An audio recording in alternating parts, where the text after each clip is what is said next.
For the first time since 1937, Alabama and Vanderbilt will meet as ranked opponents as the 16th ranked Commodores, undefeated at 5-0, travel to Tuscaloosa to take on the 10th ranked Crimson Tide. Will Vanderbilt pull off the massive upset for the second year in a row, or will Alabama avenge their upset loss they suffered last year in Nashville? That's what we're here to talk about today. So welcome back to the Gridiron Expert, guys. So glad you could join us for our game of the week. Vanderbilt and Alabama, the site of college game day on Saturday morning. Gonna be a fun one. And we know this was a game that we kind of thought was gonna be, circled on everybody's calendar because of what happened in 2024. But I'm not sure that any of us expected it to be a top 16 matchup in the first weekend of October. So this is an absolutely awesome setting, an absolutely awesome storyline, and I think it's going to be an absolutely awesome game. You take a look at the offense, and we'll start with Vanderbilt here. We know this is a team and an offense that's all about Diego Pavia.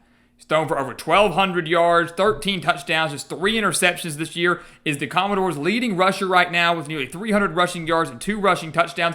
Vandy's offense has actually been really, really good, severely underrated, I would say. They're 14th in the nation, averaging over 595 yards per game, averaging 223.4 on the ground. But the kicker is, how much stock do you put into Vanderbilt's offense, right? The numbers are good, the stats are good. Again, top 15 unit in the entire country, but they really haven't played anybody that great. 3 of the 5 games that they've played have either been against a Group of 5 team or an FCS team. The only 2 they haven't been were the wins against Virginia Tech, who's not all that great, and South Carolina, which was a fantastic win on the road. So the reason Vanderbilt's 16th in the country right now, but obviously a game where Lenora Sellers got knocked out early in that one.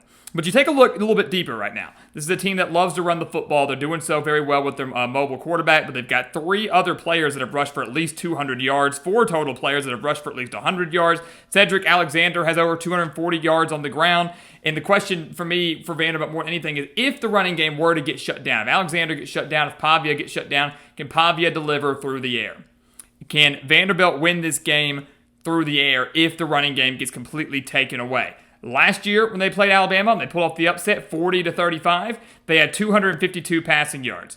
They had 166 rushing yards. It was a pretty balanced attack. Pavia was phenomenal, 16 for 20 for 2 touchdowns last year. They're hoping to do the exact same thing again this year. And the last thing I want to mention for Vanderbilt's offense is time of possession. That was another reason why Vandy won last year.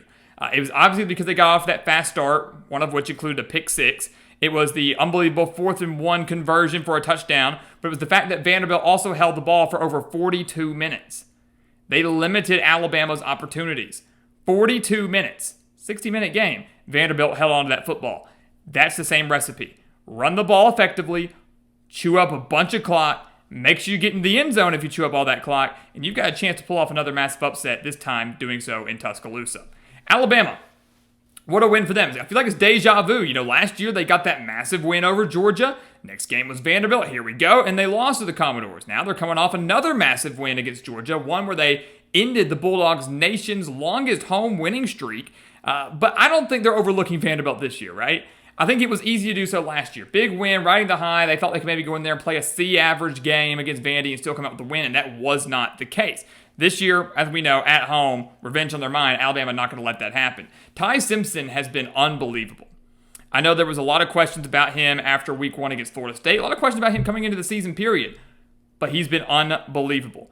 Over 1,100 passing yards, 11 touchdowns, no interceptions so far this year. Alabama has played in 4 games, has not thrown an interception. He's averaging over 320 passing yards per game. That's the 10th ranked passing attack in the nation. And last week at Georgia, went 24 of 38 for 276 yards and 2 touchdowns. Beautiful. And he's got obviously 2 great receivers at his disposal in Jeremy Bernard and Ryan Williams. So this is one of the nation's best quarterbacks, and he has been on fire pretty much all year long. He didn't even play that bad against Florida State. Some issues here and there, but has really taken off ever since then. The biggest thing for Alabama, obviously, in this game is not to beat themselves. I'm not going to say Vanderbilt didn't deserve to win last year. They absolutely did. They absolutely did. But Alabama had 2 turnovers last year against Vanderbilt, one of which was returned for a pick 6. They got off to a very slow, sluggish start. What was it, a 13-0 deficit to start? They only had 84 rushing yards last year as well, so they were pretty one-dimensional, and Jalen Milroe obviously did not live up to the expectations we thought he would do in 2024. Alabama's only averaging 122 rushing yards per game right now anyway, so really, more than anything, it's don't beat yourself with bad penalties, don't beat yourself with bad turnovers, get off to a much stronger start, and see if you can't establish a run a little bit. Alabama wants to pass. Why wouldn't you when you've got a great quarterback and receivers at your disposal? But see if you can't set up the run and be a little bit more dangerous with the running game, which they were okay last week against Georgia, 117 rushing yards, but definitely not the type of running games we've been used to seeing from Alabama in previous years. All right, defense. I think ultimately where the game is made, right? Question is, can Vandy's defense keep up with Alabama? Last year, probably people would have said no. And look, Alabama still dropped 35 points. Vandy was just able to score 40. You obviously could argue that Alabama's, and again, last year doesn't really hold much merit here per se, but it did play a minor role. Bama's offense now is much better than it was last year. And I don't think anybody would argue with that. Vanderbilt's defense is solid this year. They're 21st in the nation, giving up just 279 yards per game, only 199 through the air, only 79.6 on the ground. But once again, they haven't really played anybody. The two toughest teams they've played were Virginia Tech and South Carolina. That Virginia Tech game was close entering the fourth quarter. Vanderbilt pulled away. South Carolina, the North Sellers, goes down. Last week, they gave up 35 points to Utah State. Vandy scored 55, but against the Aggies, they allowed 274 passing yards. To me, that's a concern, right? It's a concern that some of these teams have kind of had success against Vanderbilt's secondary. Again, they're giving up about 200 passing yards per game.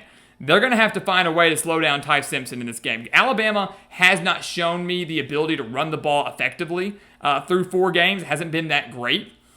I'm not expecting them to just bust out and be amazing now. This is obviously a team, as we mentioned, that wants to throw the ball. So I'm looking at this, and I'm saying if you're Vanderbilt's defense, you've got to find a way to get some pressure on Ty Simpson. You've got to find a way to kind of knock him out off his game, get him out of his groove, and maybe force a turnover or two just like you did last year against Jalen Milroe. Vandy has 14 sacks on the season. They've got a decent pass rush. They've got a decent front seven. That's evidenced by how great their rushing numbers have been.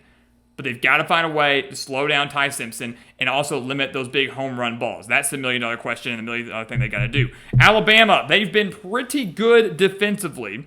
Especially since Florida State. You know, that was a horrible defensive performance against the Seminoles. Obviously, a Florida State team that is much better than any of us expected. Have the number 1 offense in the country right now. Alabama's defense ranks 19th overall in the nation, allowing just 274 yards per game. And here's the big-time number I'm looking at. They are 2nd in the nation against the pass. Alabama's secondary, which we expected to be very strong entering the season, has lived up to those expectations. Number 2 in the entire country, allowing just 113.5 passing yards per game. Again, you look at that and you go, well, they played Florida State, who didn't really have to throw that much because they ran the ball so effectively. ULM, not a big deal. Wisconsin wasn't very good anyways. And then Georgia. So maybe those numbers are certainly a little bit skewed. I will give you that. No doubt about it. But I still think the secondary is elite. Meaning, if you shut down the pass and you contain Diego Pavia, that's the biggest thing. Don't allow him to roll out and extend plays with his legs. So you shut down the pass and contain him to the pocket and say, Vanderbilt, run at me.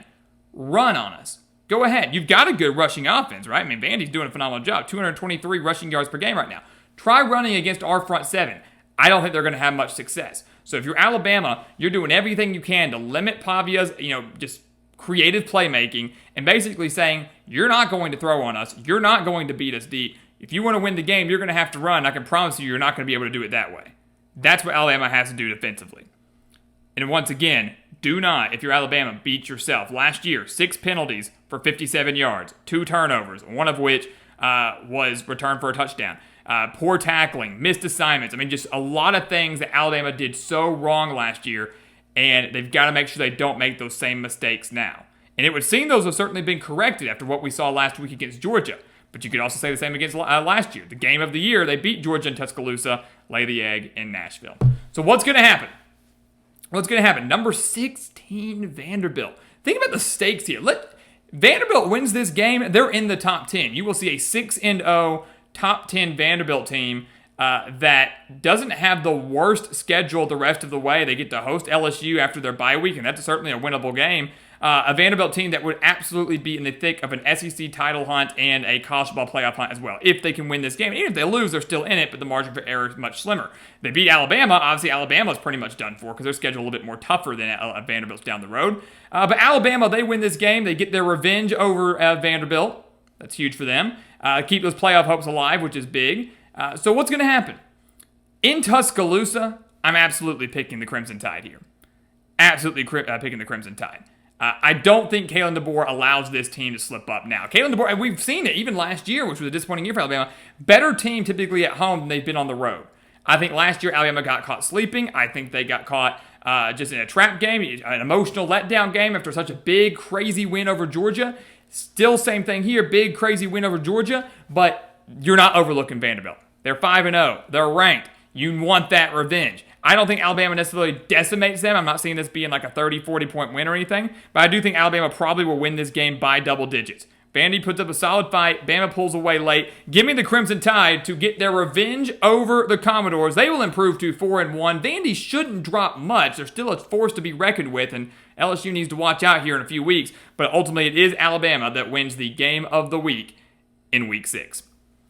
So guys, as always, thank you so much for watching us here at the Gridiron Expert on YouTube. Make sure to continue to like, comment, subscribe, share our videos. Check out everything down in the description below. That includes our website, thegridironexpert.com, home to our expert picks, which are some of the best college football and NFL spread picks in the entire country.